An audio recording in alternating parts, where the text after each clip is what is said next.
Welcome to the Business Building Blocks podcast, where we talk about struggles and celebrations that leaders and entrepreneurs experience on their journey to success.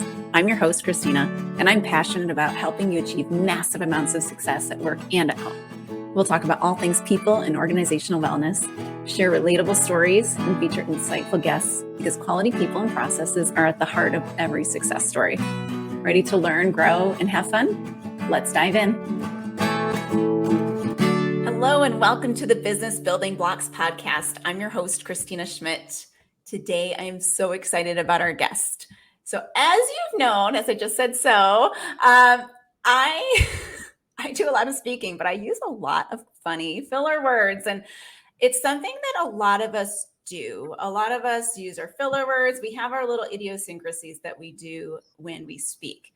But that can have a big impact on our impact as leaders, entrepreneurs, just people on teams trying to get our point across. So today our guest is Emanuela Hall. She is a Catholic speaking coach. So she is going to share with us some things that we can do to improve our speaking, get over some of our fears around it, and really just help us get to be better speakers and so that we can share our message better. So I'm going to bring her on now. Welcome, Emanuela. Thank you. Thank you for having me. So happy to have you on here. Why don't you kick us off with just telling us a little bit about yourself and about your business? Sure. So as you mentioned, I'm a speaking coach and story consultant, and I help mostly entrepreneurs, mostly coaches, to tell their story, to speak with authority, and to ultimately be able to captivate their audiences so that they can go on and get more visible in their business, grow their mission, make more impact. Back in 2019, I wrote and performed my own one-woman play. And because I'm a theater major, like I went to New York City, studied theater there, and had been working. I had my own business since 2013, but I was running in-person drama and music workshops for older adults. In 2019, I wrote and performed my one-woman play. And then in 2020, I was like, I want to transition my business online. But I didn't know what that looked like because my skill set was in drama and music and dance. I'm like, how do we do this in a virtual way? I decided I was going to help moms for a little while to express themselves creatively because my play was really about becoming a mother. And it was actually called My Breast Self. So it was all about challenges with new motherhood. But what I found within the first 6 months of being online, and I had joined a mastermind, was that all these entrepreneurs and people who just suddenly had to be on Zoom were asking me, like, how do I do that? How do I speak on camera? And with my years of acting training, I studied voice and speech and delivery. And I kind of created a little workshop and everybody loved it. And it was that light bulb moment that this is a skill set that people don't just have as entrepreneurs, right? Like we're good at our thing. It's like when you have to learn you can be good at making rosaries, but you might not be good at selling, or you might not be good at creating a website, or you might, right? But all of those things go into becoming an entrepreneur. So coaches, especially who want to get out there and market themselves and want to really make an impact and be on stages, but even leaders within organizations who now have to be on Zoom or have to go make a keynote. These are skills that performers, we kind of take for granted. It's like, well, I've always kind of done it. And now I have the knowledge and the skills. And that's what led me into starting a speaking coaching business in 2020. And here we are. And I'm getting over a cold. So if my voice sounds funny, that's why. All right. No worries. You still sound wonderful. Yeah.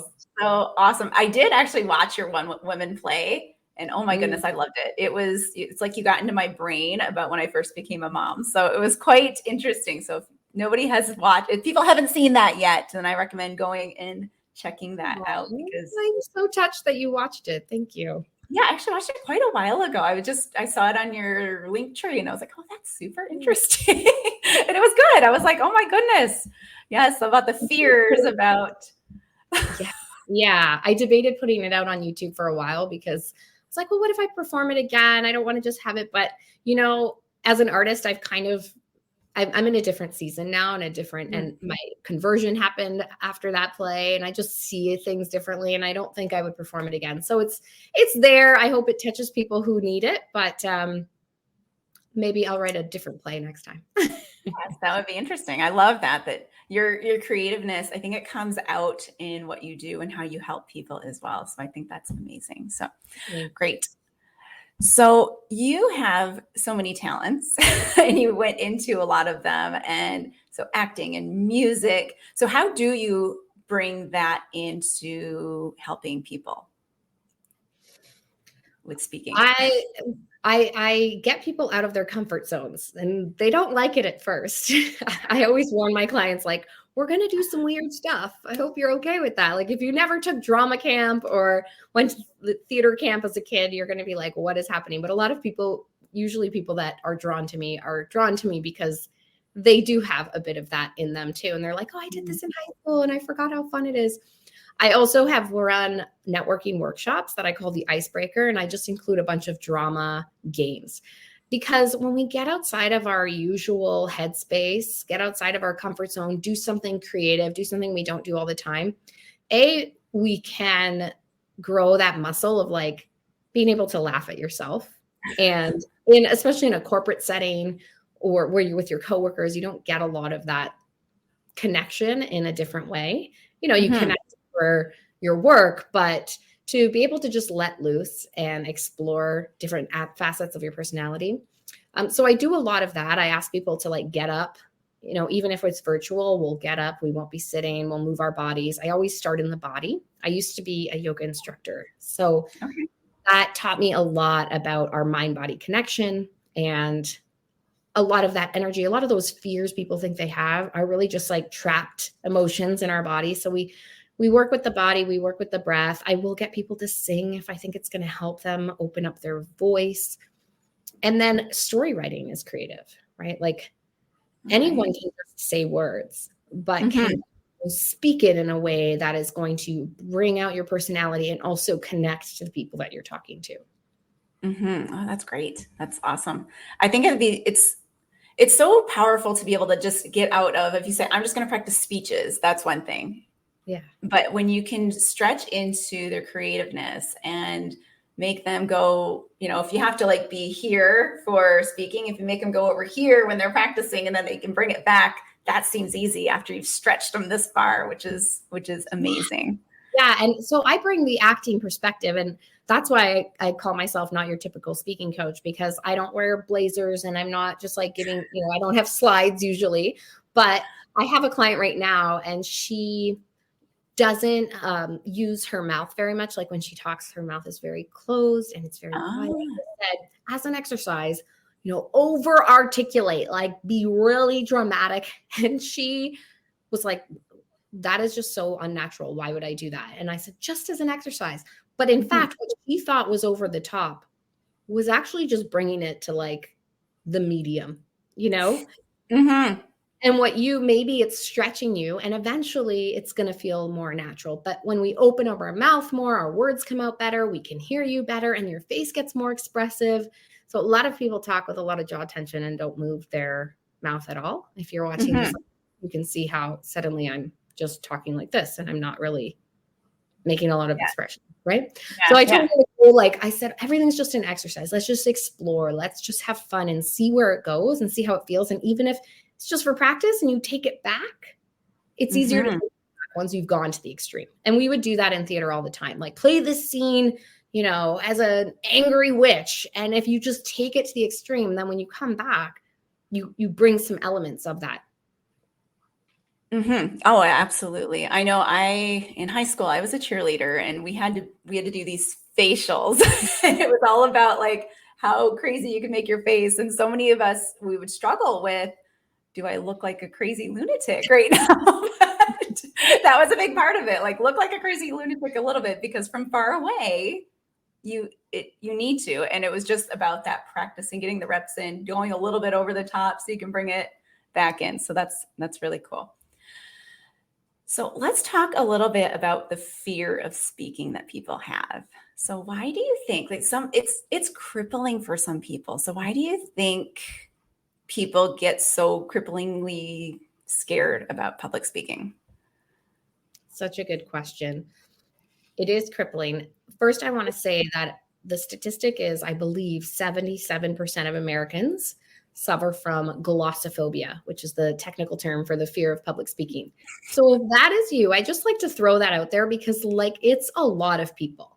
You are not a crazy person. Like, why can't I do this?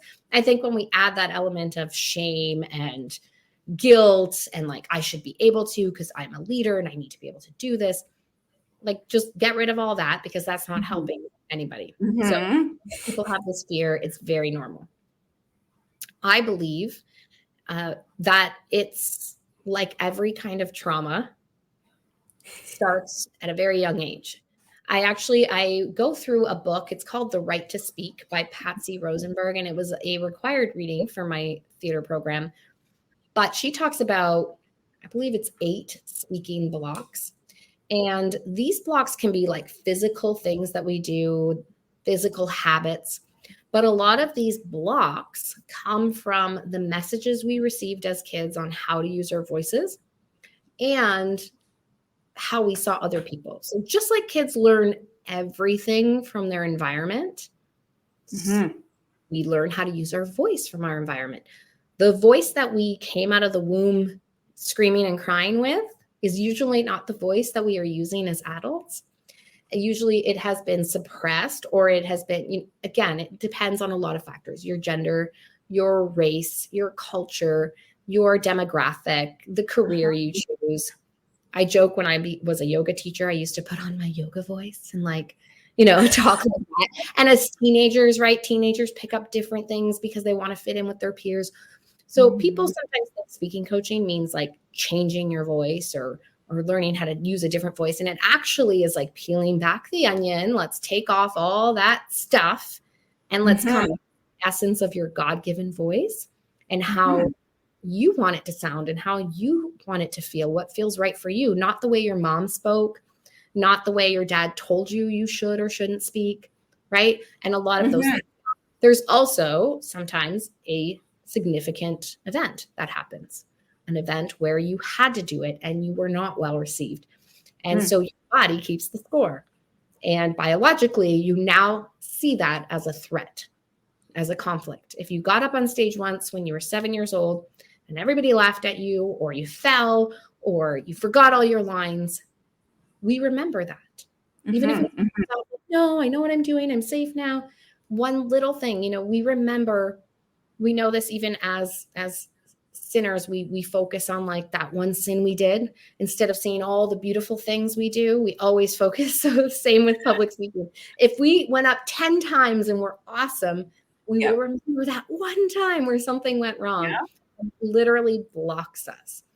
So I believe there's a mindset work that has to go into it, but which I do work on with my clients, but I also love working on building the skills, because if we have the skill set, then when things go wrong that are out of our control, like the tech doesn't work or somebody barges into our talk, we have the skill set to keep going. How do you think theater actors on Broadway can continue doing the same lines over and over and over every single night and still evoke the same emotions from their audience?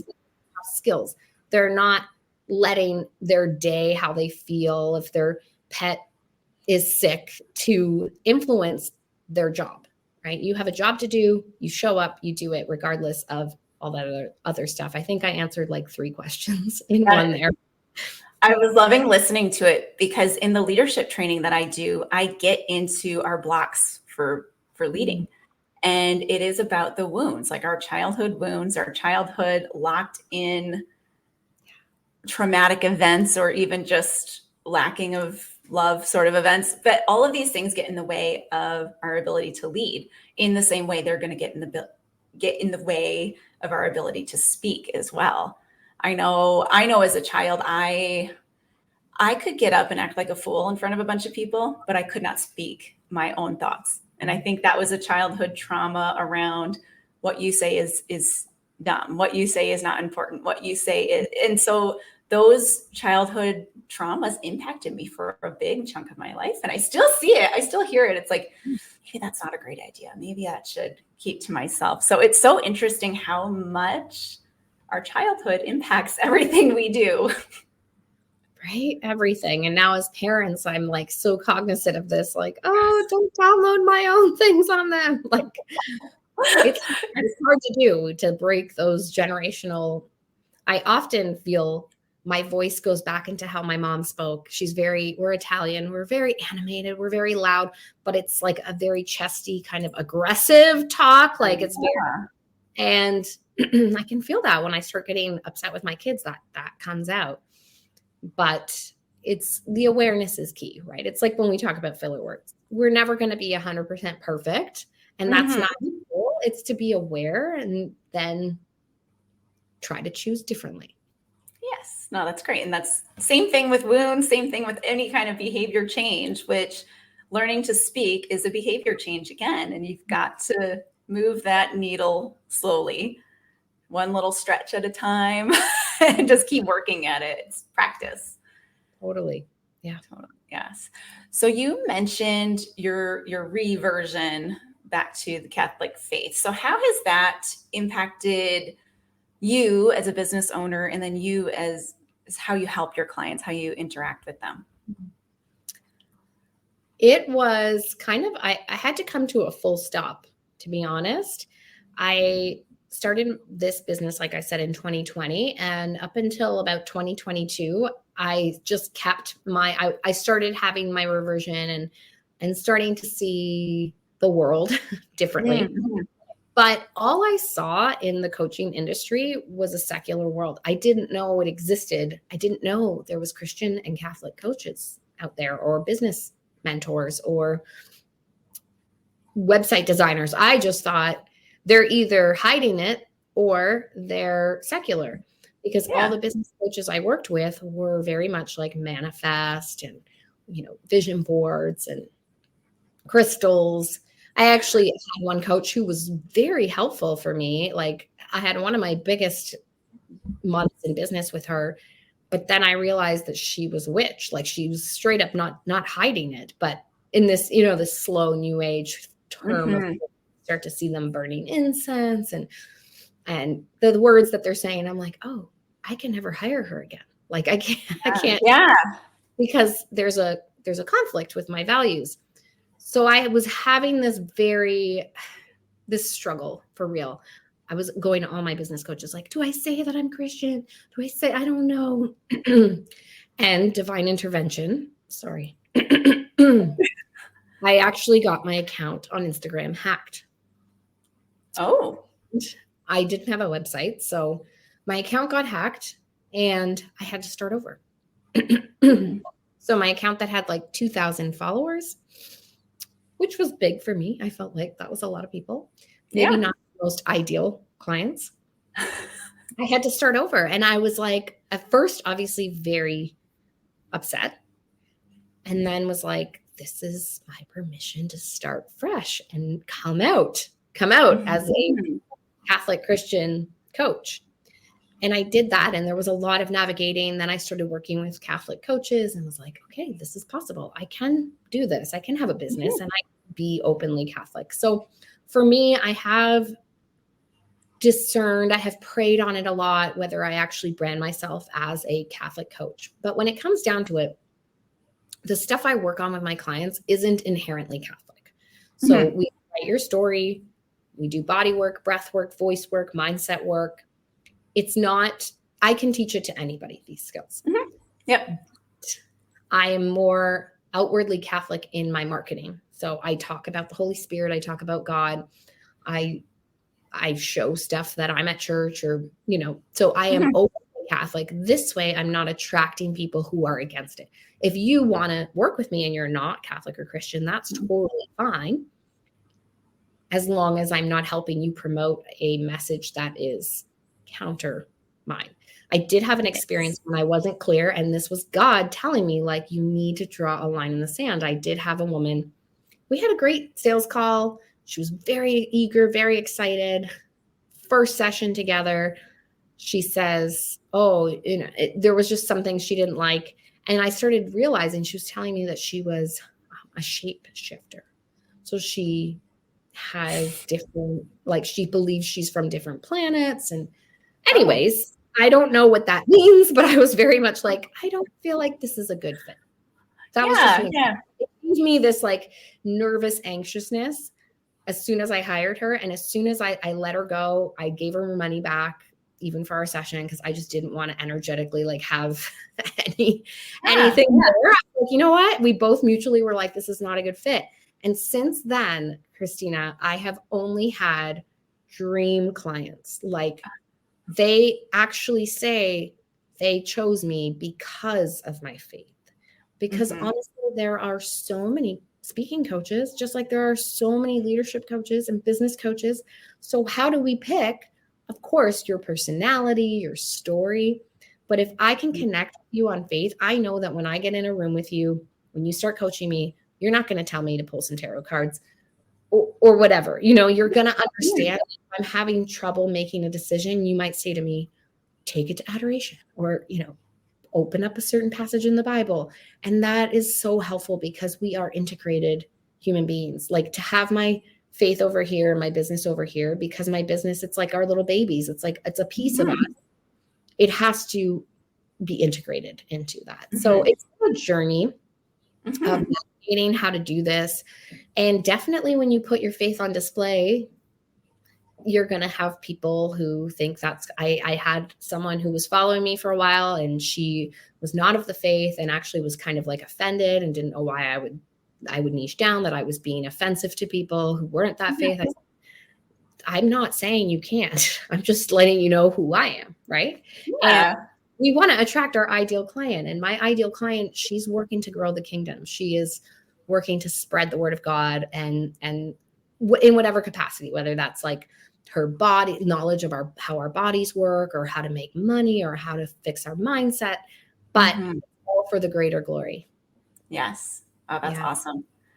Yeah. I've had some similar experiences because as a leadership coach, I have primarily worked in the secular. So I teach leadership, facilitate leadership programs, that sort of thing.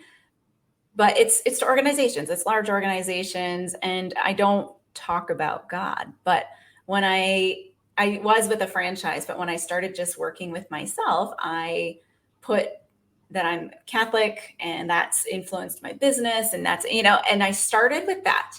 And so I would put it up. I'd tell people at the beginning of sessions, whether it was in an organization or not, it's just who I am. That's me. And it did start to bring in it's just different clientele. And then I just launched a Catholic leader program. So it's not, I don't just serve Catholics necessarily, but I just launched it where I can now incorporate that faith into how we grow and how we heal wounds and whatnot. And it has been amazing to be able to help people be holistic in their growth. And that's such a big part, but that whole part about attracting ideal clients, that is amazing. So I love that you're experiencing the same thing. And the other fun thing is, like, we can pray on a coaching call.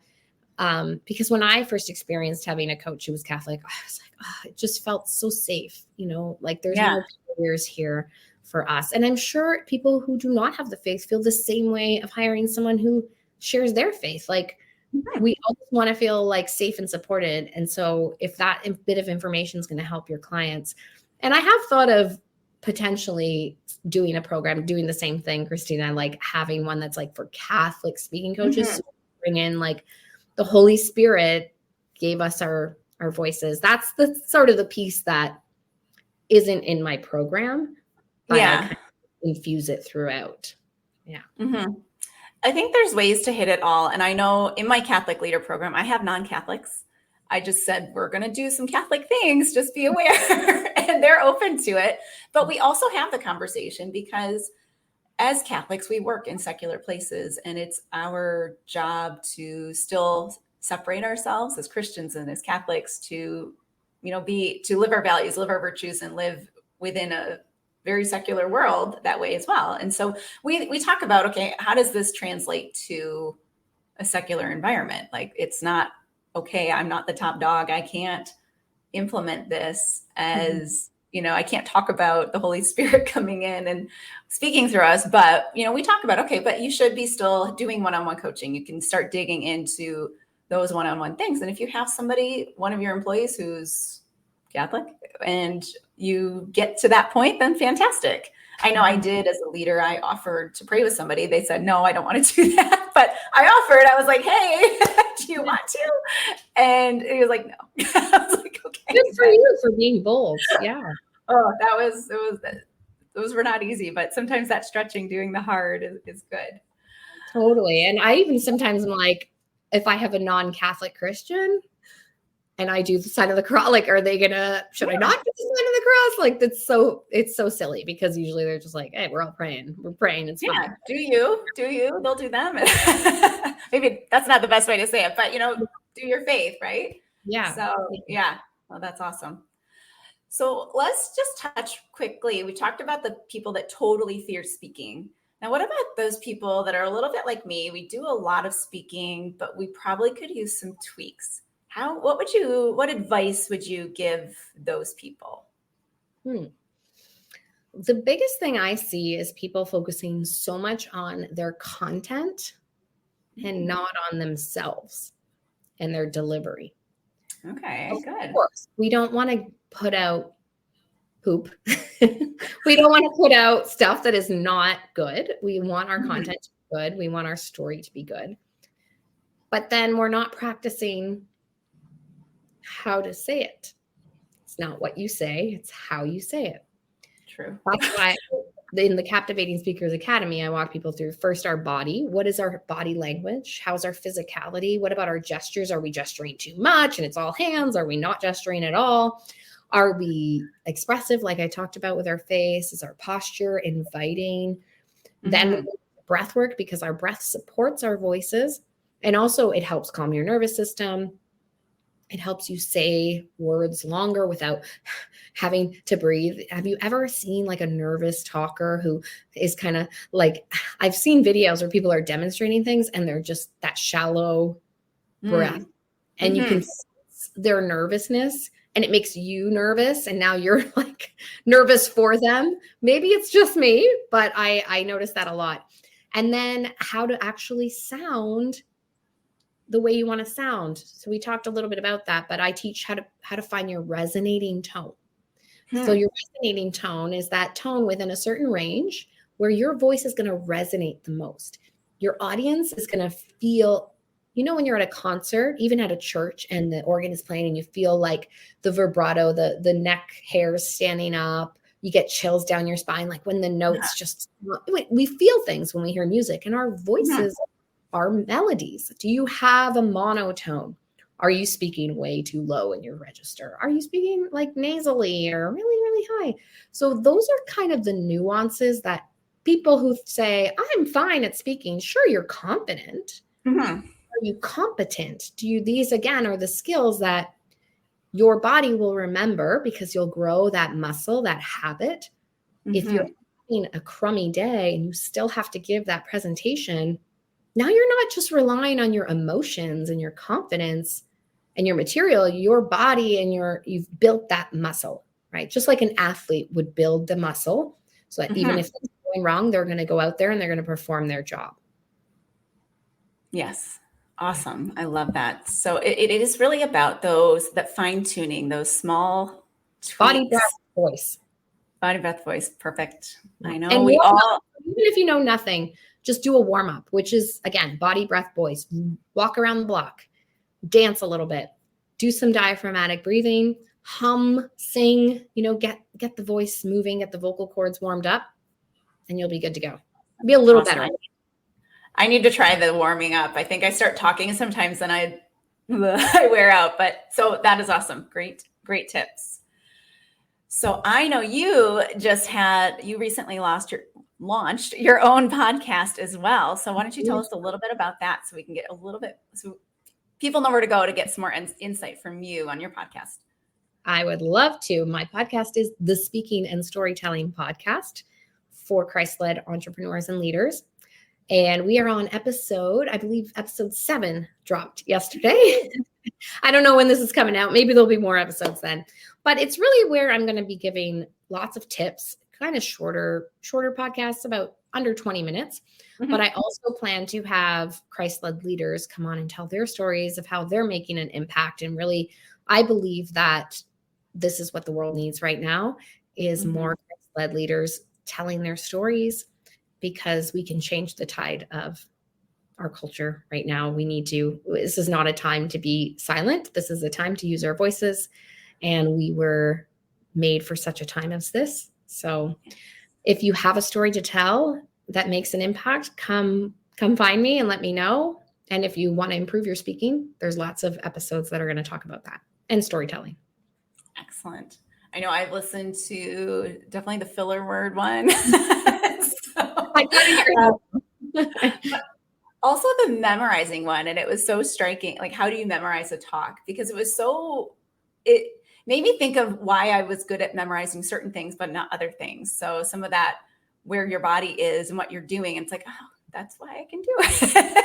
So some of your tips in there were really helpful, but I think that it can help you incorporate some great things into your speaking, into everything else. So it's awesome. So been very helpful. I've enjoyed it. Thank you. Thank you. Yeah. And if people want to get in touch with you, what's the best way to do that? The best way would probably be Instagram right now. I'm Emanuela.Hall, but I also have a Facebook group where I also do live trainings, workshops, and it's Speaking and Storytelling Mastery Facebook group. Awesome. Well, it has been fantastic chatting with you today. And thank you so much for coming on the show and sharing your knowledge and helping us all get a little bit better at speaking. You're welcome. Thank you so much for having me. Thank you. Oh, well, thank you. And we will see you all next time on the Business Building Blocks podcast. Thank you for listening to the Business Building Blocks podcast, where we talk about all things people and organizational wellness, because quality people and processes are at the heart of every successful business. If you enjoyed today's episode, please be sure to hit the subscribe button so you know when new episodes are released. You can also follow me on Instagram at KristinaSchmidt.ca, where I share real-life tips to help in your leadership and life journey. To get one-on-one and team support with your leadership development, book a discovery call on my website at KristinaSchmidt.ca. Thanks again for listening, and we'll see you in the next episode.